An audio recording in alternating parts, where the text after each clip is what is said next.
Bhojpur civil court के न्यायाधीश महोदय ने पावर स्टार पवन सिंह को दिया एक मौका। पवन सिंह के वकील ने कहा कि दोनों की विचारधारा अलग अलग है।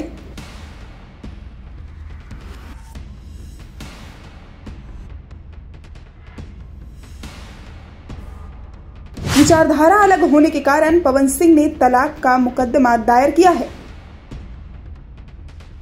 आज रिकंसिलेशन की तारीख थी, जिसकी वजह से पति और पत्नी दोनों को न्यायाधीश महोदय ने अपने चैम्बर में बिठाकर काफी समझाने बुझाने का काम किया, लेकिन दोनों पक्ष एक दूसरे के साथ पति और पत्नी के रूप में रहने के लिए तैयार नहीं है।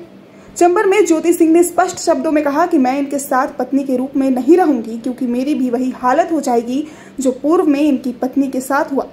ऐसी स्थिति में मैं इनके साथ रहने वाली नहीं हूँ। एक बात आपको बताते चले कि शादी से पहले न पवन सिंह ज्योति को जानते थे और न ही ज्योति सिंह पवन सिंह को जानती थी। यही मुख्य कारण है कि दोनों की विचारधारा नहीं मिलते हैं।